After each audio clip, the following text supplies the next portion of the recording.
કેટલા ટાઈમથી તમે અહીંયા વડાપાઉં બનાવો છો? 12 વર્ષથી 2014 થી ચાલુ કર્યું આને આ જગ્યા ઉપર. અને અહીંયા આટલી જ ભીડ હોય ગમે ત્યારે આવી, તો એનું શું કારણ? રૈયા રોડ ઉપર તમે સાંજના ટાઈમે ગમે ત્યારે નીકળો ને તો એક જગ્યા એવી છે કે જે તમને કોઈ દિવસ ખાલી ન જોવા મળે, અને ત્યાં છે ને ખાલી તો નહીં પણ લોકોની ભીડ જ એટલી હોય કે તમને આમ અંદાજો આવી જાય કે અહીંયા કેવી સરસ વસ્તુ મળતી હશે. અને એ છે બાલાજી વડાપાઉં. આપણે ગમે ત્યારે આ જગ્યાએથી નીકળીને એટલે આપણે જોઈએ ને તો ભીડ કોઈ દિવસ ઓછી થાય જ નહીં. અને મેં તો સાંભળ્યું છે કે અહીંયા બહુ દૂર દૂરથી બધા વડાપાઉં ખાવા આવે છે. તો હું તો આ વડાપાઉં પહેલી વાર ટેસ્ટ કરવાની છું અને જોઈએ કે કેવા છે. જો કે કેવું તો નહીં પડે, બટ લેટ્સ ટેસ્ટ ઇટ. આમ જુઓ તમે, તાવડો કેવડો મોટો મૂક્યો છે અને એમાં એક સાથે કેટલા બધા ભજીયા તળાય છે. જો કે ભજીયા નહીં, અને શું કહેવાય, વડા. તમે આમ ક્વોન્ટિટી જોવો અને ભાઈની વડા બનાવવાની સ્પીડ જોવો, અને સાથે આપણા પટ્ટી ભજીયા મરચા આવી ગયા છે, જેના વિના આપણે હાલે જ નહીં. આમ વડાપાઉં ખાવા ગમે અહીંયા જાય ને તો પહેલાં આપણે બધા એ જોવી કે ક્યાં પટ્ટી ભજીયા મળે છે, ત્યાં જ જવાનું.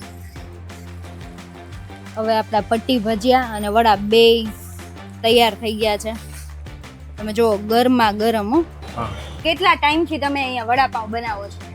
12 વર્ષથી 2014 થી ચાલુ કર્યું. બરાબર. આને આ જગ્યા ઉપર? આને આ જગ્યા ઉપર. અને રોજે આમ અંદાજે કેટલાક લોકો અહીંયા આવતા હશે વડાપાઉં ખાવા? અંદાજે 200-300. પછી રવિવાર હોય તો ટ્રાફિક ક્યારેક વધી જાય. બરાબર. અને અહીંયા આટલી જ ભીડ હોય ગમે ત્યારે આવી, તો એનું શું કારણ? બસ વડાપાઉં જ એવા બનાવી, પ્રેમ અમારો. બરાબર. તો ટ્રાય કરીએ અહીંયાનું વડાપાઉં. અહીંયાની જે ચટણી છે અને સાથે ગ્રીન ચટણી પણ છે. તો અને આ આપણા ભજીયા છે, જો આખી ડીશ ભરીને આપેલા છે. પહેલા આપણે વડાપાઉં ખાઈએ.